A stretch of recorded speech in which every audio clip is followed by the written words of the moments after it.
আল্লাহ আমি আর জীবনেও চুরি করবো না, ডাকাতি করবো না, তুমি আমার তওবা কবুল করো। আল্লাহ কাছে যে বয়স পড়ছিস তুই চুরি ডাকাত করতে পারবি? তো এই জন্যে যুবকদেরকে লক্ষ্য রেখে কিছু আলোচনা দরকার আছে না নাই? দরকার আছে না নাই? কি কপাল আমাদের ভাই। আছেন আমার মুক্তার, আছেন আমার ব্যারিস্টার, শেষ বিচারের হাইকোর্টেতে তিনি আমায় করবেন পার। আমি পাপী রাসূল জাবিন্দার। আল্লাহ যখন হাকিম হয়ে আমাদেরকে আসামি বানায় বিচার শুরু করবেন, ওই সময় আমাদের নবী উকিল হয়ে ব্যারিস্টার হয়ে আমাদের প্রতি আল্লাহর কাছে জেরা করে আমাদের সুপারিশ করে জান্নাতে পৌঁছে দিবে। এমন একজন নবীর উম্মত হওয়ার পরে আপনারা খুশি না বেজার?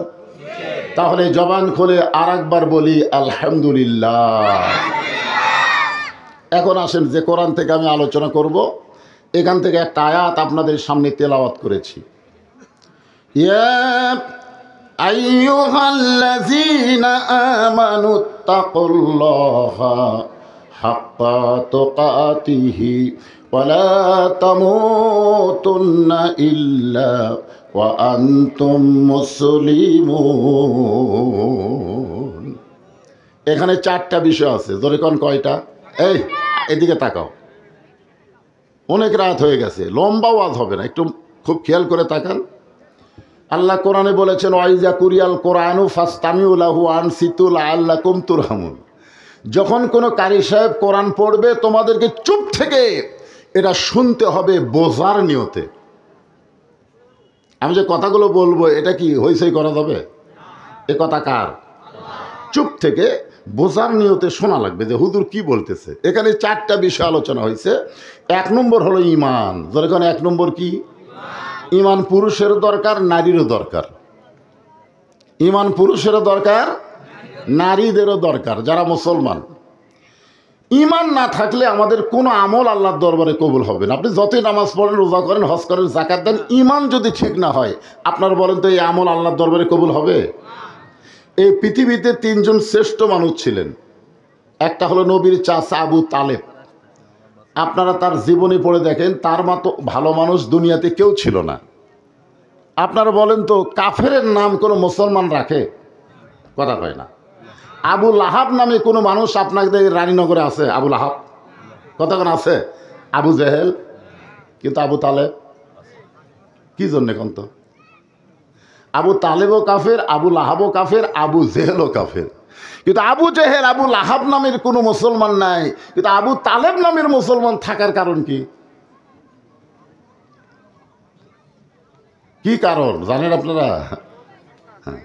নবীর চাচা তো আবু লাহাবও নবীর চাচা।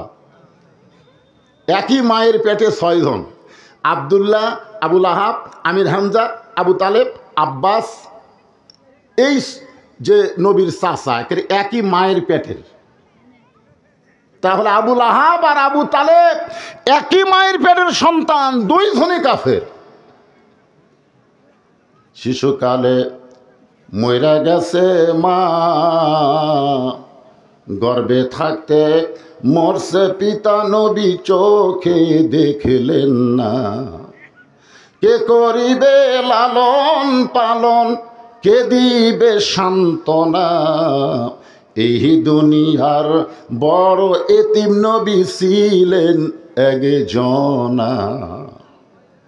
যিনি নবীকে বাবার দরদ দিয়ে লালন পালন করছেন তার নাম কি? সবাই এক বাক্যে বলেন, তার নাম কি? আবু তালেব। কিন্তু বেঈমান হওয়ার কারণে আল্লাহ তাকে জাহান্নাম দিবে। এত ভালো কাজ করেও কোনো লাভ হবে না, ঈমান না থাকার কারণে জাহান্নাম যাওয়া লাগবে। আপনি যতই নামাজ পড়েন, রোজা করেন, হজ করেন, যাকাত দেন, যদি ঈমান না থাকে আপনাকে জাহান্নামে, আমাকে জাহান্নামে যাওয়া লাগবে। এখন হয়তো বলবেন হুজুর ঈমান না থাকলে কি মানুষ নামাজ পড়ে? আপনার বলেন তো ঈমান না থাকলে মানুষ নামাজ পড়ে? পড়ে? এটা হলো আল্লাহ রাসূলের পিছনে একজন পড়েছে টুপি, পাগড়ি, জুব্বা, দাড়ি। আবু বক্করেরও যা, ওনারও তাই, একই সাইজ। নবীর পিছনে 5 ওয়াক্ত নামাজ পড়েছে, নবীর পিছনে। কিন্তু কোরআনের একটা আয়াত যখন নবীর উপরে নাজিল হলো, আয়াতটা হচ্ছে ইয়া আইয়ুহান নাবিয়্যু হারজিল মুমিনিনা আলাল কেতাল। ওগো নবী, যারা আপনার পিছনে জামাতবদ্ধ হয়ে নামাজ পড়ে তাদেরকে স্ট্যান্ডিং আর্মি হিসেবে গড়ে তোলেন, কারণ যে কোনো সময় মক্কার কাফেররা মদিনা আক্রমণ করবে, আর মদিনা আক্রমণ করলে দোয়া দিয়া নামাজ দিয়া মদিনা রক্ষা করা যাবে না, ওই কাফের বেঈমানদের বিরুদ্ধে অস্ত্র ধরা লাগবে। এ কথা কার? জোরে বলেন। এই আয়াতটা যখন নবী সাহাবীদের সামনে বললেন, এই সামনে কাতারের মুসল্লি নবীর কাছে গিয়ে বলতেছে, হুজুর এটা না গন্ডগোলের আয়াত। তাহলে কি বলতেন, লোকটা কয় নম্বর নামাজি? কথা কয় না, কয় নম্বর? 1 নম্বর নামাজি। সামনে কাতারে আবু বকরের সঙ্গে নামাজ পড়ে, নবীর পিছনে। কিন্তু সেই লোকটা বলতেছে, হুজুর এটা না গন্ডগোলের আয়াত। আজ আমাদের বাংলাদেশে মুসলমান নামধারী কোরআনের রাজনীতির কথা বললে, কোরআনের রাষ্ট্র ব্যবস্থার কথা বললে ওরা বলবে হুজুর তো গন্ডগোল করবে রাখছে। ধরে কোন কথা ঠিক কি না? আসলে এরা কিন্তু যতই নামাজি হোক এরা মুসলমান নয়। এই কোরআনের রাষ্ট্র যারা বাংলাদেশে চায় না, আর যাই হোক এরা মুসলমান হতে পারে না। ধরে কোন কথা ঠিক কি না? কথা বলেন। ডক্টর কামালের সংবিধান পরিবর্তন করা যাবে না। এই হাসিনার একটা রাষ্ট্রপতি চুপ্পু, নাম কি? ছাত্র জনতা মিছিল করলো। এই ফ্যাসিস্ট সরকারের নিয়োগ দেওয়া রাষ্ট্রপতি আমরা বাংলার জমিনে চাই না। কিন্তু বিএনপির কিছু লোক বলতেছে সংবিধানকে সমুন্নত রাখতে হবে। শালারা, কোরআনকে সমুন্নত রাখা লাগবে। মানুষের তৈরি কোনো সংবিধানের 1 পয়সাও দাম নাই। ধরে কোনো কথা ঠিক না? মানুষের উপকারে যে সংবিধান লাগে না ওইটাকে লাথি দিয়ে ফেলে দেওয়া দরকার। ধরে কোনো কথা ঠিক না? মুসলমানের সংবিধানের নাম কি? আরো জোরে বলেন। যে সংবিধানের দায়িত্ব স্বয়ং আল্লাহ নিয়েছে। ইন্না নাহনু নাযালনা যিকরা ওয়া ইন্না লাহু লাহাফিজুন। আপনারা জানেন 71 সালের সংবিধান 72 সালে বাতিল হচ্ছে, জানেন? এই মুরব্বীরা, 71 সালের সংবিধান, যে সংবিধানের উপরে যুদ্ধ হয়েছে, সেই যুদ্ধ 72 সালে বাতিল হয়ে গেছে। 73 সালে সমস্ত দলকে কবর দিয়া এই হাসিনার বাপ বাকশাল কায়েম করেছে। ধরে কোন কথা ঠিক কিনা? কিসের সংবিধান রে? হাসিনার ইচ্ছা মতো সংবিধান পরিবর্তন হচ্ছে। কথা কন না কেন? আর সেই সংবিধান মুসলমান, এইটাকে বিশ্বাস করা লাগবে। সংবিধানের নাম কি? আরো জোরে বলেন। একটু মনোযোগ দিয়ে শুনবেন। আল্লাহ নবী চমকে গিয়ে বলে, মাবুদ, যে আয়াত তুমি আমার উপর নাজিল করলা, আর আমার সাহাবী বলতেছে গন্ডগোলের আয়াত। কে? এই টুপিওয়ালা, দাড়িওয়ালা, জুব্বালা, এরা তো আমি চিনবার পারলাম না। সঙ্গে সঙ্গে আল্লাহ বললেন, অমিনান নাসি মাইয়াকুলু আমান্না বিল্লাহি ওয়া বিল ইয়াউমিল আখিরি ওয়া মা হুম বিমুমিনিন। আল্লাহ বলতেছে, নবী ওই যতই নামাজ পড়ুক, রোজা করুক, জিকির করুক, আর যাই করুক, ই মুমিনই না। কি নয়? মুমিনই না। তাহলে নামাজ পড়ে মুমিন না, এরকম নামাজে আছে না নাই? কথা কোন আছে না নাই? আল্লাহ বলতেছেন, যারা আমাকে বিশ্বাস স্থাপন করেছো, এই আমার সামনে যারা বসে আছেন, আমরা সবাই বিশ্বাস করি কাকে? আরো জোরে, জোরসে বলুন। সাহাবীরা বললেন, এ রাসূলুল্লাহ, এই বিশ্বাস সম্পর্কে আমরা জানতে চাই। আল্লাহর নবী বললেন, ইকরার বিল লিসান, তাসদিক বিল জানান, আমল বিল আরকান, এরই নাম হলো ঈমান। জবানে বলতে হবে লা ইলাহা ইল্লাল্লাহ। সবাই বলেন লা ইলাহা ইল্লাল্লাহ। তো জবানে বললে হবে না। যুদ্ধের সময় ওখানে হিন্দুরাও লা ইলাহা ইল্লাল্লাহ পড়ছে। এই যে আমার চাচা আছে, ও চাচা, যুদ্ধের সময় হিন্দুরা কলমা পড়েনি? যখন পড়ে নাই, আমার এলাকার এক হিন্দু বলেছে, বাবা মুসলমানের কলমার দাম আছে। আমি কইলাম, আপনি হিন্দু হয়ে কলমার দাম কেমনে বুঝলেন? বলে, আর্মির সামনে যখন, পাক আর্মির সামনে যখন পড়তাম, তখনই বলতাম লাই লাই লাই লাই লাই লাই লাই। তা আর্মিরা বলতো, বিলকুল ঠিক হয়, ঠিক হয়। শুধু মুখে কলমা জারি রাখার কারণে আর্মির গুলি থেকে বাইসা গেছি। আমি বললাম, দাদা মুখে শুধু কলমা রাখার কারণে আর্মির গুলি থেকে বাইছেন, এই কলমা যদি কলিজার মধ্যে জায়গা দিতেন জাহান্নামের আগুন থেকে আল্লাহ বাঁচায় দিত। এখন বলেন মুখের কলমা আমরা কোথায় রাখবো? যারা বলতেছেন না তারা কিন্তু মরার সময় খুব বিপদে পড়বেন। মরার সময় বলবে, বড় ছেলে বলবে, ওই যে আমার পুকুরের খবর কি, পত্তন ঠিক মতো হয়েছে, 3 তালা করবার চাইছিলাম 2 তালা হলো, আর 1 তালা কবে হবে, এরকম গল্প করতে করতেই জীবন কবচ হবে। আর যারা কলিজার মধ্যে ইমানের জায়গা দিবে, মৃত্যুর সময় দুনিয়ার কোনো খেয়াল থাকবে না, তার জবানের মধ্যে শুধু কলেমা উচ্চারণ হবে। জোরে কোন কথা ঠিক? আল্লাহ রাসূল বলেছেন, কোনো ব্যক্তি সারা জীবন যদি পাপ করে আর মৃত্যুর সময় কলেমার জিকির করতে করতে যদি মারা যায়, শুধু কলেমার জিকির জবানে জারি রাখার কারণে আল্লাহ তার জীবনের সব পাপকে মাফ করে দেয়।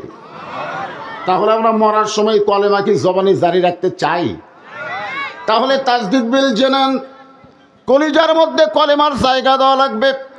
কলিজার মধ্যে যদি ইমানের জায়গা হয়, ওই মানুষটা দুনিয়ার কোনো বাতিলকে ভয় করবে না, ভয় করবে কাকে? যার প্রমাণ দিয়েছে আবু সাইদ। আবু সাইদের নাম শুনছেন? এই ইউনূস সরকারকে আমি অনুরোধ করি, এই সরকার যত উপদেষ্টা বানাচ্ছে আমাদের রাজশাহী রংপুর বিভাগের একটাও নাই। জোরে কোন কথা ঠিক কিনা? অথচ এই 24 সালের স্বাধীনতার প্রথম যিনি জীবন দিয়েছেন তিনি হলেন আমাদের রংপুর বিভাগের ছেলে। জোরে কোন কথা ঠিক কিনা? এখন পর্যন্ত রাজশাহী বিভাগ রংপুর বিভাগের মধ্যে কোনো উপদেষ্টা আছে? এই ইউনূসের মধ্যেও ভোট ঢুকিছে। ইও বেশি দিন থাকতে পারবি না যদি ছাত্র একবার খেপা দেয়। জোরে কোন কথা ঠিক কিনা? এই শালাক নাট্যকার, এক নাট্যকারও উপদেষ্টা বানাতে, শালা লুচ্চাকে। কথা বলেন না কেন? ওর নাম কি? নাম ভালো, ফারুকি। স্টান জানলারকে পছন্দ করে, মেয়ে আমারও তো একসাথে থাকারে পছন্দ করে। মেয়ে মানুষ পুরুষ হবে, পুরুষ নারী হবে। আর এইরকম মানুষরা 92 মুসলমানের দেশ উপদেষ্টা বানানো, বাংলার মুসলমান এটা সহ্য করবে না। ধরে কোন কথা ঠিক কিনা? আপনারা মনে করতেছেন আমি ওয়াজ খালি আপনাকে এই চরকানাই করতেছি? এই যে ক্যামেরাগুলো খাড়া আছে, আপনারা বিরক্ত হচ্ছেন? এই ক্যামেরার মাধ্যমে প্রায় 200 কোটি মুসলমানের কাছে আমার ওয়াজ পৌঁছে যাচ্ছে। আমি যে কথা বলতেছি এই কথা ইউনূসের কানেও যাবে, ইউনূসের কানেও কথা যাবে। আপনারা একটু হাঁ করেন। নাম ভালো, নাম ভালো। মোহাম্মদ ইউনূস, 2টা নবীর নাম। তোর এখন কয় নবী? মোহাম্মদ কার নবী? আমাদের নবী। আর ইউনূস আলাইহিস সালামের গল্প তো মেহের আলী ভাই করেই গেল। জোরে কোন কথা ঠিক কিনা? কি নাম রে, মোহাম্মদ ইউনূস। এক সাংবাদিক হাসিনাকে বলেছিল, এই বিপদের মধ্যে পড়ে কোন দোয়া পড়তেছেন? হাসিনার নাম লেয় না, কারণ যে দোয়ার নাম লিবি তাই অক্টাগিয়া দিয়া ক্ষমতার বসে আছে। জোরে কোন কথা ঠিক কিনা? একটু মনোযোগ দিয়ে শুনবেন। তাসদীক বিল জানান, কলিজার মধ্যে ঈমান। যখন কোনো মুসলমান জায়গা দিবে, ওই মুসলমান আল্লাহর জন্য জীবন দিতে কখনো পরোয়া করবে না। দরকার হলে ফাঁসির মঞ্চে যাবে। জোরে বলেন, কার মঞ্চে? রাষ্ট্রপতির কাছে বাঁচার দরখাস্ত লিখবে। আপনারা বলেন তো, বাংলাদেশের ইসলামী আন্দোলনের নেতারা ফাঁসির মঞ্চে যায়নি? এজন্য এখন যায় নাই। বিনা অপরাধে কোরআনের পাখিকে 13 বছর জেলখানায় বন্দি রেখেছে। জেলখানার মধ্যে যখন মরণ হচ্ছে না, তখন জেলখানা থেকে বের করে হাসপাতালে গিয়ে তাকে হত্যা করা হয়েছে। জোরে কোন কথা ঠিক না? যাদেরকে হত্যা করা হয়েছে তাদের পিছনে খুঁজে দেখেন, কোনো দোষ নাই। বিনা দোষে তাদেরকে ফাঁসিতে নিয়ে যাওয়া হয়েছে। উকিল সামনে গিয়ে বলে, রাষ্ট্রপতির কাছে দরখাস্ত লেখেন, রাষ্ট্রপতি যদি আপনাকে মাফ করে তাহলে ফাঁসি হবে না। আল্লাহর বান্দা হাসে আর বলে, আমার হায়াতে 3 জন রাষ্ট্রপতিকে ক্ষমতার থাকা অবস্থায় মরা দেখছি। বঙ্গবন্ধু শেখ মুজিবুর রহমান, জিয়াউর রহমান, জিল্লুর রহমান। যারা ক্ষমতার থাকতে মরে, কোন মুসলমান বাঁচার জন্য তাদের কাছে দরখাস্ত লেখে না। ধরে কোন কথা ঠিক কিনা? উকিল বলতেছে তাহলে আপনার ফাঁসি হবে। তাসদীক বিল জানানের বান্দা বলতেছে ফাঁসি হবে কিন্তু মৃত্যু হবে না। উকিল বলে ফাঁসি হবে, মৃত্যু হবে না। এটা কেমন কথা? এইটা হলো আবু সাইদ আসলে জীবন দিয়েছে কিন্তু মরেনি। আমার এক চাচাতো ভাইয়ের ছেলে হয়েছে, আমারে কয় ভাইজান আপনি আলেম মানুষ, একটা ভালো নাম থন তো। আমি বললাম তোমার ছেলের নাম রাখো আবু সাইদ। আমার ভাই সেই খুশি, চাকরি আবু সাইদ, জীবন দিয়ে চলে গেল। আর আমার বেটার নাম আজ থেকে হুজুর আবু সাইদ একবার করলো, নামটাও রাখছে আবু সাইদ। আপনারা বলুন তো আবু সাইদ কি মরছে? কতক্ষণ মরছে? ঢাকায় যাবেন, একটা রোডের নাম হলো আবু সাইদ, শহীদ আবু সাইদ রোড। আপনি নওগাঁ জেলায় ঢুকবেন, গোল চত্বর রেখা আছে আবু সাইদ চত্বর। জোরে কোন কথা ঠিক কিনা? আপনি চাপায় যাবেন, আবু সাইদ আমবাগানের নাম। তার মানে বোঝা গেল আবু সাইদ মরে নাই। আমার এক খালা তো বোনের মেয়ে হয়েছে, আমার খালা আমারে মোবাইল করে বললো বাজান তোমার খালা তো বোনের একটা মেয়ে হয়েছে, একটা নাম রাখো তো। আমি তখন বললাম খালা মেয়েটার নাম রাখেন হাসিনা। যেই খুশি হাসিনা, আমার খালার এই তুই আলেম না তালেম। আমি কইলাম আমার মধ্যে জালেমের কি দেখলেন? হাসিনার নাম রাখতে বলিস? হাসিনা কোনো মানুষ করে? আমি তখন কান ধরে তওবা করলাম, এই বাংলাদেশে ১১০০ বছরে কোনো মেয়ের নাম কেউ হাসিনা রাখবে না। ধরে কোন কথা ঠিক কিনা? এখান থেকে প্রমাণ হলো আল্লাহর জন্য যারা জীবন দেয় তারা মরে না, বরং যারা ফ্যাসিড জালেম জীবিত থাকতেই তারা মরে যায়। ধরে কোন কথা ঠিক কিনা? আপনারা বলেন তো গোটা বাংলাদেশে ইয়াজিদ নামে কোনো লোক আছে? কিন্তু হোসাইন কি বুঝলেন? তাসদিক বিল জেনান, কলিজার মধ্যে ইমানের জায়গা দিলে ওই ব্যক্তিটা দুনিয়ার কোনো শক্তির কাছে পরোয়া করবে না, একমাত্র আল্লাহর কাছেই সে ধর্ণা দিবে।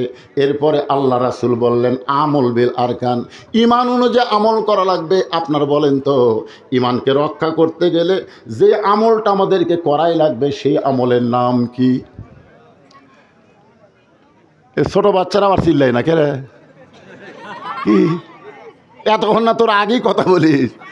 ইমানকে রক্ষা করতে গেলে যে আমল না করলে ইমানই থাকবে না, সে আমলের নাম হলো নামাজ। ধরে বলেন নাম কি? লা সালাতা লা ঈমান, যার নামাজ নাই তার ঈমান নাই। লা সালাতা লা দীন, যার নামাজ নাই তার কোনো ধর্ম নাই। বাইনাল আবদি ওয়াল কুফরি তরকুস সালাত, বান্দার কাফেরের মধ্যে পৃথক করার জিনিসটার নামই হলো নামাজ। আপনারা মসজিদ সুন্দর করে বানাবেন কিন্তু মুসল্লি তৈরি করবেন না। হাসিনা এরকম 560টা মসজিদ বানিয়ে দিয়েছে, কোনো লাভ হয়নি। জোরে কোন কথা ঠিক কি না?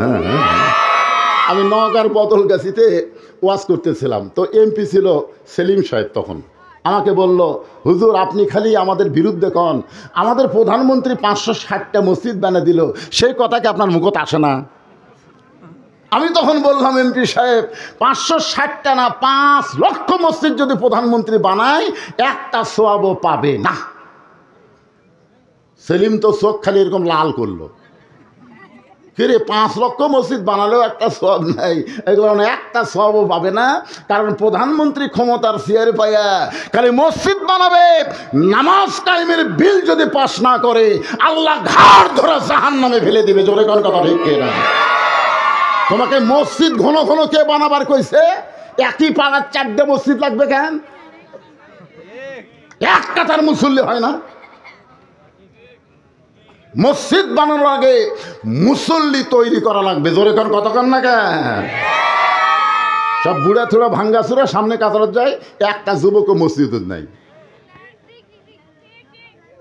ঠিক ঠিক। ইমানকে রক্ষা করতে গেলে 1 নম্বর নেক আমলের নাম কি? আরো জোরে। আর মেয়ে মানুষের জন্য 1 নম্বর নেক আমল কিন্তু নামাজ না, 1 নম্বর নেক আমল হলো পর্দা। কেরে মায়েরা যারা পর্দার অন্তরে বসে আছেন একটু মনোযোগ দিয়ে শোনেন। বড় পীর আব্দুল কাদের জিলানী রহমতুল্লাহ আলাই নাম শুনছেন? আব্দুল কাদের জিলানী রহমতুল্লাহ আলাই নাম শুনছেন? উনি জান্নাতুল বাকি জিয়ারত করতেছেন। এখানে যদি কোনো হাজী সাহেব থাকে তারা বলতে পারবে রাসূলের রওজার পাশে যেই গোরস্থান সব চাইতে বড় গোরস্থান, সে গোরস্থানের নাম হলো জান্নাতুল বাকি। জোরে কার নাম কি? বড় পীর আব্দুল কাদের জিলানী জান্নাতুল বাকি জিয়ারত করতেছেন। এমন সময় এক মুরিদ বলে হুজুর আপনি চোখ বন্ধ করলে দুনিয়ার খবর বলতে পারেন, আপনি একটু চোখ বন্ধ করে দেখেন তো এই জান্নাতুল বাকির কোন জায়গায় ফাতেমার কবর। আব্দুল কাদের জিলানী চমকে উঠছে যে আপনি চোখ বন্ধ করলে গোটা দুনিয়ার খবর বলতে পারেন। আব্দুল কাদের বলে, এই পাগল, চোখ বন্ধ করলে আমি শুধু দুনিয়ার খবর না, আল্লাহর আরশের খবর পর্যন্ত জানার তৌফিক দেয়। সুবহানাল্লাহ কন না কেন? নবীর হাদিস, ইত্তাকু ফিরাসাতাল মুমিনিনা ফাইন্নাহু ইয়ানজুরু বিনূরিল্লাহ। কিন্তু জান্নাতুল বাকির কোন জায়গায় মা ফাতেমার কবর, এইটা দুনিয়ার কেউ বলতে পারবে না। সমস্ত মুরিদ বলে, হুজুর জান্নাতুল বাকির মধ্যে ফাতেমা আছে, কিন্তু ফাতেমার কবরের খবর দুনিয়ার মানুষ কেন বলতে পারবে না? আব্দুল কাদের জিলানী বললেন, ফাতেমা হলো জহুরা। ফাতেমা কি? আমার মা বোনদের জন্য একটু ওয়াজ করতেছে বাজান, কি আপনারা বলেন তো? আপনার বউ যদি ভালো হয়, আপনার মনে শান্তি হবে না অশান্তি হবে? এই যে ওয়াজেদ মিয়া, ওয়াজেদ মিয়ার নাম শুনছেন? হাসিনার স্বামীর নাম কি? জোরে কারণ হাসিনার স্বামীর নাম কি? ওয়াজেদ মিয়া। এই ছেলেরা মুখস্থ রাখো। ওয়াজেদ মিয়া একবার জাফরুল ইসলাম, গণস্বাস্থ্য বিভাগের জাফরুল ইসলামের কাছে গেছে একটা চাকরির জন্যে। তো জাফরুল ইসলাম মুসকে মুসকে হাসি আর কয়, তোমার বউ হলো বাংলাদেশের প্রধানমন্ত্রী, আর তুমি আমার কাছে চাকরি খুঁজবার আইছো? ওয়াজেদ মিয়া সেই কান্না। জাফরুল ইসলাম বুকের মধ্যে লিয়া বলে, কান্দো কেন ভাই? বলে, আমার ঘরে কোনো শান্তি নাই। জাফরুল আশ্চর্য হয়ে বলল, যেই মেয়েটা নিজের ঘরে শান্তি রাখতে পারে না, সে গোটা বাংলাদেশের মানুষকে কোনোদিন শান্তি দিবার পারে না। ধরে কোন কথা ঠিক কিনা? আপনারা কি মনে করতেছেন? প্রত্যেকটা ঘরে ঘরে হাসিনা আছে না নাই? ধরে কোন আছে না নাই? সবগুলো বউ প্রধানমন্ত্রী হয়ে গেছে। আমার মায়েরা বোনেরা একটু মনোযোগ দিয়ে শোনেন। আব্দুল কাদের জিলানী বললেন, ফাতেমা হলো জহুরা। সমস্ত মুরিদ বলে, হুজুর জহুরা মানে কি? এই জহুরা মানে কি? আব্দুল কাদের জিলানী বললেন, জহুরা মানে যদি শুনতে চান তাহলে শোনেন। আপনার কি শুনবেন? কথাক্ষণ শুনবেন? আব্দুল কাদের জিলানী বললেন, এশার নামাজের পরে হযরত আলী ঘরের মধ্যে ঢুকছে। এশার নামাজের পরে প্রত্যেকটা পুরুষ মানুষ বাড়িতে যাইতে হবে। নামাজের পরে আর কোনো গাল গল্প করা যাবে? জোরে কন। আল্লাহ রাসূল বলেছেন, এশার নামাজের পরে তোমরা ঘুমায়া যাও, ঘুমায়া যাও। কারণ গভীর রাত্রে তোমাদের আর একটা নামাজ আছে, 5 ওয়াক্ত ছাড়াও আর একটা নামাজ আছে। আপনার সেই নামাজের নাম জানেন? 5 ওয়াক্তই পড়ি না হুজুর, আবার তাহাজ্জুদের কথা কয়। আল্লাহ কোরআনে বলেন, অমিনাল লাইলি ফাতাহাজ্জাত বিহি নাফিলাতাল লাক। জোরে বলেন আল্লাহু আকবার। এশার নামাজের পরে হযরত আলী ঘরের মধ্যে ঢুকায়। আলহামদুলিল্লাহ, আলহামদুলিল্লাহ। হযরত আলী তাকায় দেখে বিছনা সুন্দর করে সাজায় রাখছে। হাসান হোসেনকে সুন্দর পোশাক পরায় দিছে। ফাতেমা সুন্দরী সাইজা গুইজা বসে আছে। হযরত আলী বলতেছেন, আল্লাহ আজকে ঘরের মধ্যে ঢুকে যেন ঘর না, আমার ভাঙ্গা ঘর যেন আল্লাহ জান্নাত বানায়া দিছে। আপনি যখন বাহির থেকে ঘরের মধ্যে যান, ঘরের মধ্যে যায় দেখেন ঘর সুন্দর করে পরিপাটি করে সাজায় রাখছে, আপনার মনের কিন্তু অশান্তি দূর হয়ে যায়। জোরে কোন ঠিক কিনা? আপনি তাকায় দেখেন আপনার সন্তানগুলো সুন্দর কাপড় পরে বসে আছে, আপনার বউটাও সুন্দরী সাইজা গুইজা বসে আছে। হযরত আলী ফাতেমার চেহারার দিকে, হাসান হোসেনের দিকে তাকায়া আল্লাহর শুকরিয়া আদায় করার সঙ্গে সঙ্গে ফাতেমা 2টা সন্তানকে কাছে ডাক দিলেন। হাসান হোসেন যখন কাছে, ওদের কানে কানে বলতেছে, বাবা তোমরা 2 ভাই একটু অন্য ঘরে যাও, তোমার বাবার সঙ্গে আমার গোপন কিছু গল্প আছে। হাসান হোসেন মুচকি মুচকি হাসতেছে। যে বলছে তোমরা 2 ভাই একটু অন্য ঘরে যাও, তোমার বাবার সঙ্গে আমার গোপন কিছু গল্প আছে। হাসান একটু বড় তো, হোসেনকে বলতেছে, আয় আয় বাইরে আয়, এই গোপন তুই বুঝবি না, আমি বুঝি। মা সাইজা গুইজা বসে আছে কার জন্যে? জোরে বলেন না কার জন্যে? তা আমরা 2 ভাই যদি ঘরের মধ্যে থাকি কাম হবে? এই জন্য মা বলতেছে তোমরা 2 ভাই একটু বাহিরে যাও। আল্লাহ রাসূল বলেছেন, তোমাদের সন্তান যদি 2 বছরের বেশি বয়স হয়, এই সন্তান যদি ঘরের মধ্যে চেতন থাকে, খবরদার চেতন অবস্থায় তোমার হালাল বউকেও তুমি আদর করতে পারবা না। কারণ যদি আদর করো, ওই বেড়া এসে বলতে পারে আব্বা তাই মাছ চাপা ধরছিল না। হাসতেছেন? এরই নাম হলো ইসলাম ভাইজান। ইসলাম এত সহজ না। ইসলাম কত সুন্দর। নিজের হালাল বউকে আদর করবার গেলেও নিজের সন্তানের দিকে খেয়াল করা লাগে। হাসান হোসেন দুই ভাই যখন হাসতে হাসতে অন্য করে যায়, সঙ্গে সঙ্গে ফাতেমা ঘরের দরজা বন্ধ করেছে। ফাতেমা যেই মাত্র দরজা বন্ধ করেছে, সঙ্গে সঙ্গে হজরত আলী মাথার টুপি খুলছে। আপনারা বলেন তো, বউ যদি সন্তান বার করে দিয়ে দরজা বন্ধ করে দেয়, তাহলে কি স্বামীর মাথার টুপি থাকবে? কথা কয় না। আমি যত বড়ই হুজুর হই, আমি যখন বউয়ের সাথে প্রেম করি, এই টুপি মাথার দেয়া, এই জুব্বা হাব্বা পরে, আপনাদের কাছে আমি হুজুর, বউয়ের কাছে গেলে হুজুর। আমি একবার বউকে 500 টাকা দিয়ে বলছিলাম, আমি 10 মিনিট ওয়াজ শুনবা, বিনিময়ে 500 পাবে। আর বউ বলতে, তাড়াতাড়ি টুপি খোলেন তো। বলে, ধান্দা বাদ দেন, যা করছেন করছেন। যেই মাত্র দরজা বন্ধ করেছে, সঙ্গে সঙ্গে হযরত আলী মাথার টুপি খুলে ফাতেমাকে দুইখানা হাত বাড়ায় ডাকতেছে, ও বিবি, 6 মাস আগে নবী বিদায় হয়েছে। কয় মাস? নবী বিদায় নেওয়ার পর তোমার সাথে আমার কোনো ভাব প্রেম হয় নাই। আজকে হাসান হোসেনকে বের করে দিয়ে তুমি যখন দরজা বন্ধ করেছ, একটু বুকের মধ্যে আসো, আমরা দুইজন প্রেম নিবেদন করতে চাই। এই কথা বলার সঙ্গে সঙ্গে ফাতেমা দৌড়ে এসে স্বামীর বুকের মধ্যে মাথা ঢুকায়া ছোট বাচ্চার মতন কান্না শুরু করেছে। আলী বলে, ফাতেমা, বুকের মধ্যে মাথা নিয়ে কান্দো কেন? ফাতেমা বলে, স্বামী গো, আর কোনোদিন ঘর সাজাবার পারবো না, আর কোনোদিন হাসান হোসেনকে সেজে দেবার পারবো না, আর কোনোদিন সাইদা গুইদা আপনার সামনে দাঁড়াবার পারবো না, কারণ আজকে গভীর রাত্রে ফাতেমার মৃত্যু হবে। যেই কইছে গভীর রাত্রে ফাতেমার মৃত্যু হবে, গাছের গোড়া কাটলে গাছটা যেমন ঠাস করে পড়ে যায়, হযরত আলী তেমনি পড়ে গেলেন ঘরের মাঝায়। মা ফাতেমা মুচকি মুচকি হেসে ওই স্বামীর মাথা কেনা উরাতের উপরে নিয়ে কপালে একটা চুমা দিয়ে বললেন, স্বামী গো, এমন করে আপনি কাঁদবেন না, কারণ আসলে যাইতে হবে।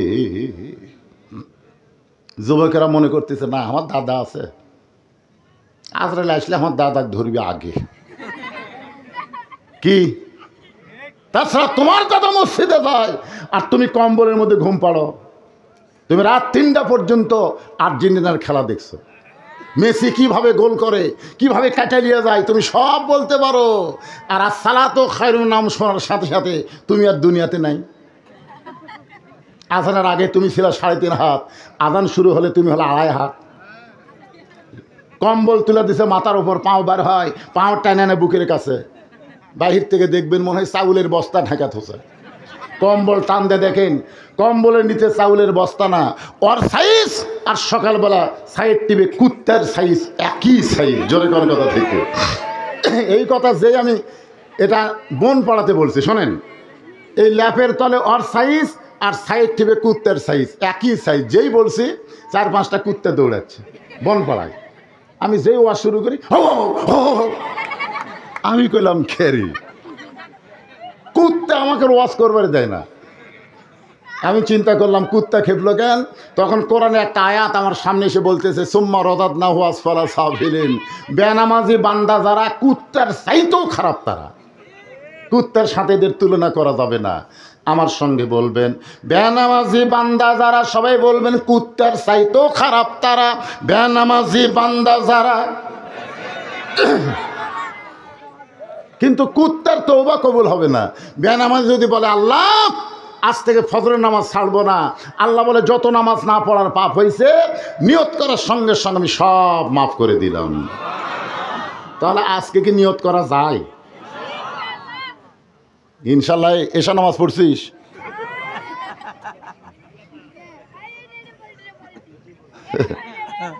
ঠিক আছে, বোঝা গেছে। কি যুবকেরা মন খারাপ করলা? মাগরিব এশার নামাজ কারা কারা পড়েনি আমি হাত তুলবার কব না, হাত তুলবার বলবো না, কিন্তু আজকে আলোচনা শোনার পরে কারা কারা ফজরের নামাজ পড়বেন না তারা একটা হাত তুলুন তো দেখি। ছাইয়ের জানলা লাগবে হুজুর, ফ্যান লাগবে হুজুর, কিছুই লাগবে না। 1 নম্বরে মুসল্লি লাগবে। জোরে কোন কথা, ঠিক কথা বলেন, কি লাগবে? মুসল্লি লাগবে। মুসল্লি যদি মসজিদ ভরা যায়, মসজিদ কি হবি আপনারা জানেন? হাঁটু যদি জোরে পড়ে, কয় না রে, টাইস মারা লাগবে। শীতের মধ্যে জানলা দিয়ে যে বাতাসে কয় না রে ঠাই লাগান লাগবি। মসজিদ কমিটিরা পাগল হবে যে নামাজ পড়ে দুনিয়ার প্রতি তার আকর্ষণ বেশি হয় না, আখিরাতের প্রতি তার আকর্ষণ বাড়া যায়। জোরে কোন কথা ঠিক কিনা? একটু মনোযোগ দিয়ে শুনবেন। ফাতেমা একটা করুণ কথা বলতেছে, অত্যন্ত হক কথা। জাআত সাকারাতুল মাউত হক্কুন, আসলে যাইতে হবে। সবাই বলেন আসলে। আমি যেই বলবো আসলে আপনার বলবেন যাইতে হবে। আসলে কোথায় যাবেন? আরো জোরে। কবর যাওয়ার জন্য এরা হাঁটতেছে।